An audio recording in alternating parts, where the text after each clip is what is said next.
Hello, hello, and welcome again to another episode of Found in Interpretation podcast. Once again, I'm one of your co-hosts, Alain Breton, and I'm here with Brian. Brian, again, how you doing? Not too bad. It's the end of the year almost, eh? Yeah. It's the end of the year. So, Brian, recently, I think if you've sent an email to the interpreting community out there, and you ask a question. What did you ask? Yes, I just asked them to share, since it's the end of the year, just a funny, lighthearted story of their experiences in the last year and what they've been able to see when they've been on the job. And yeah, so I think we can get started and hop right to it. Okay, great. So, what kind of stories did you ask for? So I asked for something like funny or bizarre, something out of the normal, like something that you wouldn't necessarily hear unless you were there present at the conference. So if you want, I can. Well, the first one actually is a shout out. It's a shout out to Liliane de Virgilio.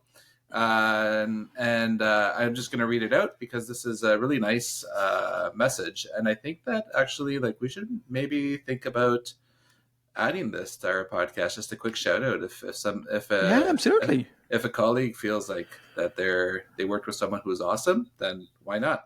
Okay, Right? so well, we'll start with a positive message All to right. for this Christmas holiday. It's all positive. Don't worry. It's all positive. It's always positive, you know.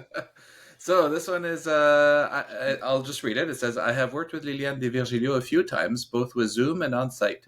She has much more experience than I do and knows the clients much better than I do, as she worked with them for longer than I. Hence, whenever I work with her, she always takes the first mic turn, which gives me a few minutes to get a better vibe for the event and then settle in and relax a bit, because I tend to stress out perhaps too much before our events start. Also, she takes the time to look at the meeting agenda and chooses the most difficult bits for herself, and she leaves me the parts of the event which would be less challenging. And before all of the events, she generously shares the lexicons that she has put together over the years. I now have quite a few lexicons in my computer whose title end with "From Liliane." And I tweak and study them before bilingual events. This is actually one of the reasons why I now share my lexicon and prep material with colleagues before events. I know how it feels to be on the receiving end of such kindness and cooperation. Her demeanor always seems positive. It's clear that she cares about our work, her clients, and her booth mates, and she takes measures to make sure that the event goes well and that the client is happy. Liliane is truly a pleasure to collaborate with. I always smile when I get an assignment confirmation that indicates that I will be working with Liliane. So here's my 2 cents. Keep up the fantastic work, Brian Alain, and we'll see you soon. Wow, what a story! Yeah, that is Wow, what very. is it? I It's thought that was very kind, like very thoughtful of her to do this as a shout out. So and so this interpreter is Liliane de Virgilio. yes, And she brought leadership. She has familiarity with the clients. She helps her booth mates. Wow, she compiled lexicons, I think you said. yeah, I like the teamwork approach. Where like, yeah, I've done this many times. Here's the lexicon that'll help you out for this event. Like I thought that was very kind and generous of her. Yeah, which is so important as an interpreter to be just like kind and respectful towards your clients Uh, and your booth mate. by the way, I hear your dog a lot in the back. Is everything all right? Everything's fine. It's her birthday today. She Okay, she okay, turned 4 today, so I thought we'd let her run loose a bit. But okay. and since Just this is a lighter episode, with yeah, okay. yeah, All right. we're not going to Just talk about like war criminals and stuff with a dog barking in the background. So, are you ready to move on to number 2? yeah, absolutely. Good, All good, right, good. all right, let's Perfect. do it. This one I entitled "God Bless You." So years ago, I was interpreting for an American speaker, and as you know, they often like to finish their speeches with a heartfelt "God bless you," which I promptly translated to "Que Dieu vous blesse." Oh boy, did I blush! And even after I corrected myself, I blushed. So, so for those who don't speak French, "Que Dieu vous blesse" is "May God hurt you" instead of "May God bless you." So you can see how this would have been interpreted very poorly by the So I can just imagine, for instance, an American president says, may God bless America, Yeah, que Dieu blesse l'Amérique. yeah. May God hurt America. Yeah. Motivation. Yeah. Wow, that's a good one. Yeah, I like Cool. that one. All right, well, let's move on to number 3. All right. This one is called I Speak French. And one day at a conference, an English speaking delegate stood up to make a comment in English while wearing his interpreting receiver. And he exclaimed, "This is the first time I've ever heard myself speaking in French." So,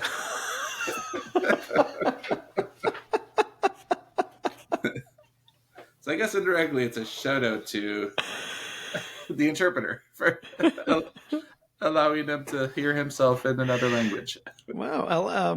Okay, cool. That's really cool. Yeah. What's the next one? All right, next one is Number number 4. 4, Wiener Pig. It's called. What's a wiener pig? I will tell you all about the Wiener Pig. Okay. Sorry. Okay. So early on in my career, I worked for Pork New Brunswick. One time, while going over their documents prior to their meeting, I came across the term Wiener Pig. In my defense, it was written Wiener. So I thought, well, you learn something every day in the line of work, that maybe they just breed some pigs to make hot dogs with them.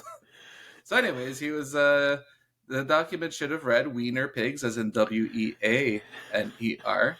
Instead, as in like piglets, like still weaning on their mother, that kind of thing. So in hindsight, I should have gotten clarification because the francophones in the room bust out laughing when I translated as cochon pour hot dog. And come to think of it, I haven't worked for them since was the last part of that. Well, when I heard wiener pig, I was thinking also about other things that could make people laugh too. So Absolutely, yeah. Yeah. I can see the confusion. All right, that was Wiener Pig. Are you ready for number 5? Yeah, number 5. All right, the number 5 I've entitled Stage Presentation Specialist. So, I was at a family court trial some time ago, and the parents each had their turn before the judge to present their case. When it came time for the mother to tell the judge what her profession was, she answered, "I'm a stage presentation specialist." The judge replied, "A what?" And then the mother gave the same answer, "A stage presentation specialist." And after some thought, the judge exclaimed, "Oh, you're a stripper."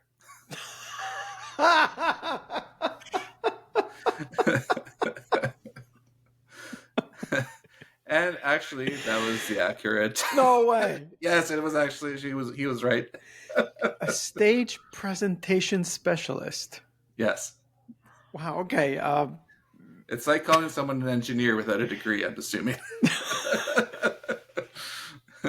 Sanitation engineer. No. Anyway, so that's a stage presentation specialist. Yeah. So, ready for number 6? Yeah, I'm ready. Isn't that? That's 6. Okay. Yeah. Number 6. Sorry, you're keeping count a lot better than I do. Okay, sure. I am. I've got it right in front of me because I had to type them out. And I don't know them in advance. I just hear them on the spot for the first time. This is the best part because we're getting an honest reaction from Alain each time. So this one is called Montreal to Charlottetown to Toronto to St. John's. Oh my. So this one comes from an interpretation agency. So an interpreter was hired for an assignment in St. John's, Newfoundland. On the day of the event, the agency received a call from the interpreter saying, "Hey, I'm in Charlottetown." The interpreter gave the client's That's travel another agent. province. Yeah. Okay, for those who don't know Canada, Montreal is in Quebec, Charlottetown is in Prince Edward Island, Toronto is in Ontario, and St. John's is in Newfoundland. 4 different Draw provinces. a map. I know. So, Sorry, I interrupted you. Sorry, I'm losing the gist here. So, all right, so this guy's from Montreal. Okay. He calls up the agency. He's like, "Hey, I'm in Charlottetown." So the interpreter gave the client's travel agent the wrong destination and had to scramble to make it to St. John's, Newfoundland in time. So it would be understandable to get St. John, New Brunswick, and St. John's, Newfoundland mixed up. But Charlottetown and St. John's, that's not even the same gender. Like,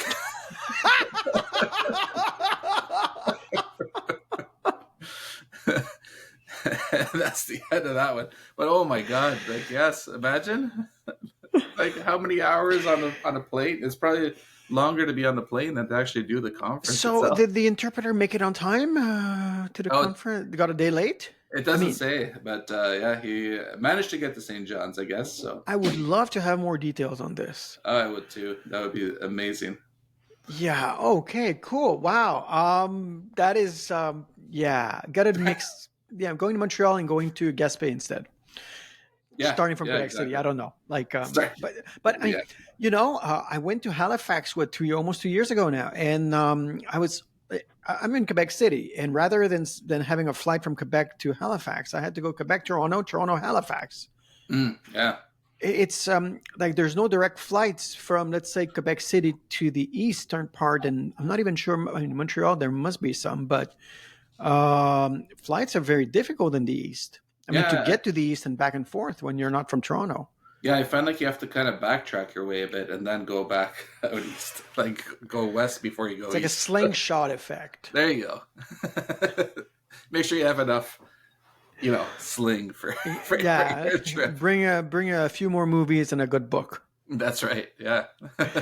Cool. And what's number 7 now, right? Number 7, lucky Number number 7. All 7. right. This one is called No Spico Español. Oh, All pico right. pico. So here we go. In my court interpreting days, I once asked to interpret from and into Spanish for a client who did not speak Spanish at all and had only requested an interpreter to mess with his parole board. So when his turn came to speak, he would just string random Spanish sounding sounds together and add an A or an O to an occasional Quebecois swear word. And then I would say it's incomprehensible, does not correspond with Spanish language, etc. And he would just carry on. So they let him do this whole hearing that way, and then insisted that I stay to prevent him saying that they had violated his right to interpretation in the language of his choice. So the whole situation was just beyond weird. Wow. Ow. Be Oh, careful. sorry. Did I? Oh, Yeah, maybe. I think you hit the microphone or something. Oh, sorry about that. Yeah. I'll cut it. I'll cut it. Anyways, yeah, that was. Wow. Can you believe that? Like, That's, I read a story, and the fact checkers check it out. I think it was the case of a drug trafficker that was caught in Vancouver. I mean, at the port of entry. okay. And I think that he requested for some French interpreter and he couldn't get it. So I think there was a case where they were saying that they were saying that his rights weren't. I mean, I don't know if he was acquitted or maybe put on a different charge, or I don't know what it was, but there was something with the official language act, and basically, it seems to be a good defense that to say if let's say you're in Toronto and you're requesting a French interpreter, maybe you can get out of trouble, Yeah. Yeah. unless they call Brian, and then you'll be in trouble again. That's right. But I should check for that story. Sorry. Okay. Yeah, no, I think there are a few cases of like in Ontario where like someone says, "Oh yes, I want to be represented in French, or I want my trial to be in French because it's the two official languages, right?" And then yeah, the police officer is only English speaking, the judge is only English speaking. A lot of times the cases just get dropped because they can't find an interpreter. So yeah, Yeah, I got it. I got it here. BC court interpreter delays lead to staying of drug charges. Problems finding a Cambodian interpreter led to wasted time, delays, mistrial, and stayed charges. So basically, yeah, just to read the first sentence here. A Supreme Court judge has stated charges against an accused drug trafficker because the Ministry of Justice repeated failure to find a competent Cambodian interpreter. wow, So yeah, see, there you go. that's why finding an interpreter is very important. If not, That's it can right. lead to a mistrial for a drug trafficker. Yes, this is not the moral of the story, but yes. That's awesome, though. No spico español. Well, try to say that in Cambodian. Yes, really. Imagine. All right, let's move on to All number right, okay, 8. so sorry. Okay, yeah, No, no. oh, yeah, We yeah, digress. okay. We digress, Yeah, I as we digress, always yes. do. So, number 8 is called the CEO Roast. So, this was in French, but I'll translate it here. It says, "This was a very long time ago. It was a meeting with the board of directors for an organization that was financed by the federal government. It was like an extremely controversial event. Like the whole meeting was like kind of off the rails, and they were just cooking the CEO, just telling of the organization, and like just like giving it to him, and he had to defend himself basically all day for everything that he was being reproached for, and you could tell that it was very, very difficult for him to take that, and and it was even difficult to translate because everybody's nerve was so nervous about it. And then the next day, they find out that the CEO had a heart attack and died. So, and nobody knew what to do the next day. Whoa. Yeah, Well, that's a being story. a C these nowadays being a CEO seems to be a very dangerous profession. Sounds like it. Yeah. Especially, I don't know what the circumstances were, but man, I would not want to be in that guy's shoes. Even if I did survive the next day, it might have even been worse. I don't know. Died in interpretation. Yes, that interpretation.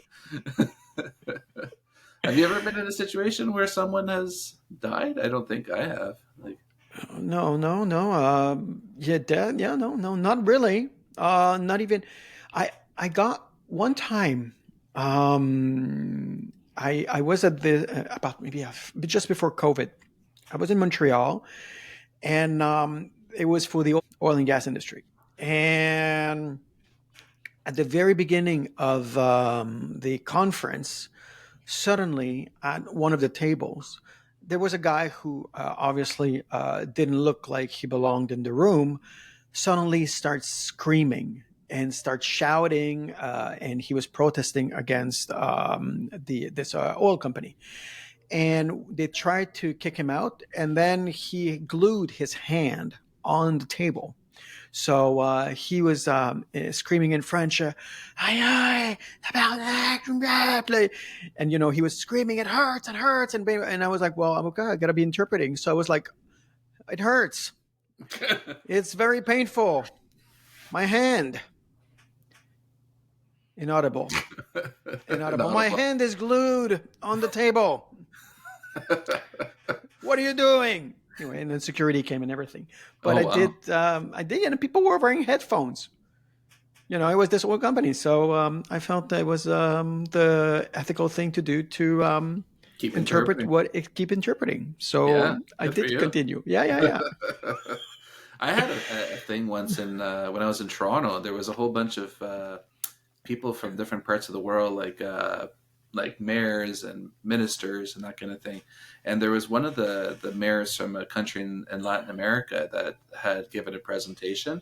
And then after that, there was someone who got up and was like, "Hey, I think that your plans for your city is great, but like you did it on the backs of all these people." And then they start naming all the people that were killed during some of the projects, and Oh, then so that like they removed that person from the room, and then somebody else got up and said, "Yeah, you're a murderer," all this stuff, and like turned out there were like people from Amnesty International that had infiltrated the meeting, and so I had to interpret all of the comments from Amnesty International towards this poor guy. Well, I don't know.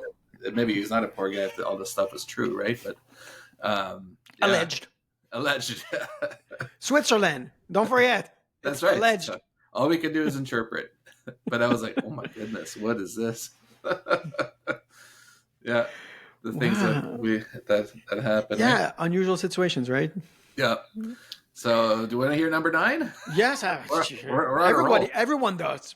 at this point. Yeah. So this one is called "The Last Drop Always Ends in Your Pants." So, are you ready? So, I was interpreting for an underwear company that made mostly underwear for men. It was a casual conversation with sales employees for a major retail chain, and at one point, the presenter got very serious and said, when it comes down to it, the last drop always ends up in your pants. Not enough men talk about this problem.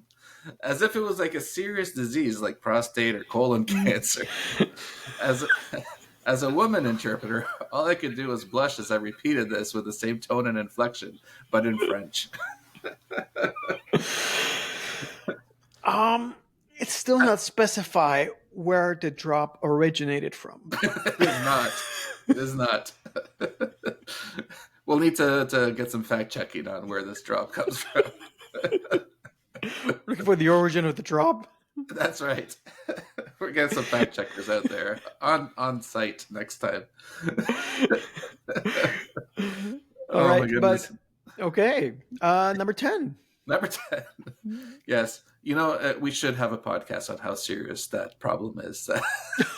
Just, before you go on to number 10. Yeah, we're planning 2025 already. That's right. It's one of the topics. So the next one is called 69 question mark. So you ready for this one? Ready for this one. So negotiations were tense between the union and the company. They were getting to the nitty-gritty part of the monetary package, and one of the contentious parts was how much of a per diem the employees would receive if work was to be performed at a town.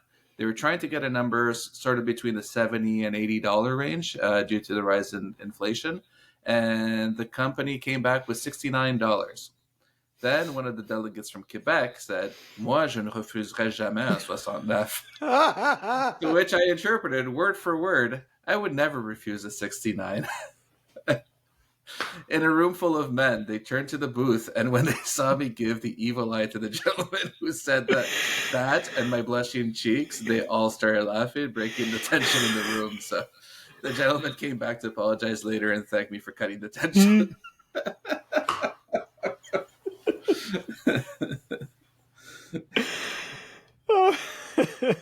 Oh man, the stuff we're exposed to.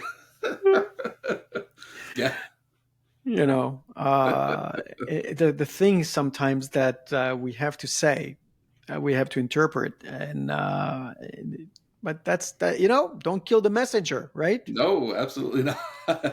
I'm not gonna blame the postal worker if he sends me, a letter where I'm getting, I don't know, with some bad news on it.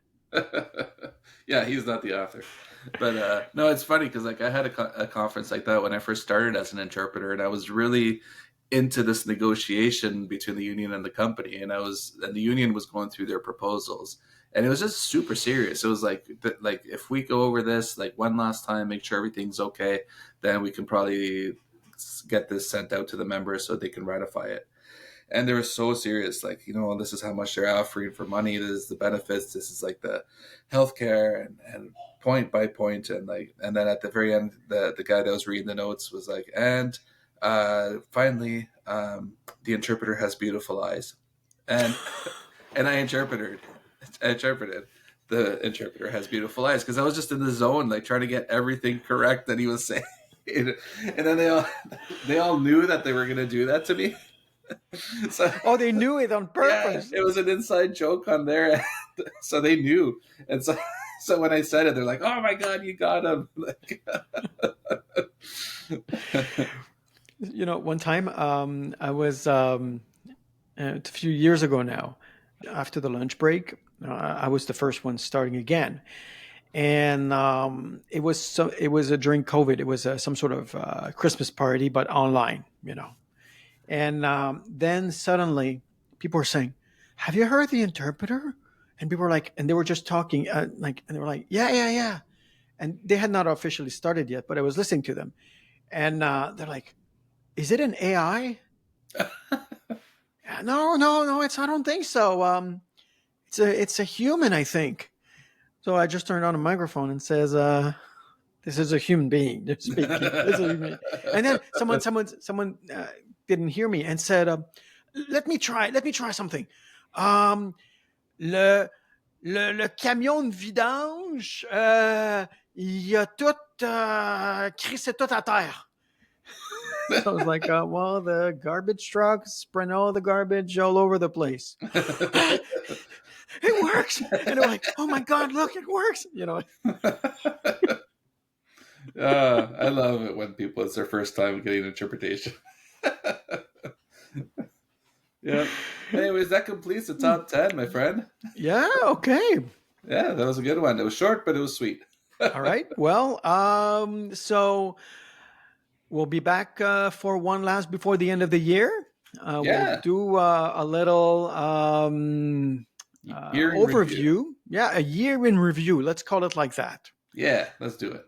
All right, cool. So, on that note, thank you again, everyone, for watching. Share and subscribe. Brian, see you next time. And all right, so thanks again for coming to Fun Interpretation Podcast. Yes, and in tune 20 to 25, stay tuned for the discussion on this serious issue that the last drop always ends up in your pants.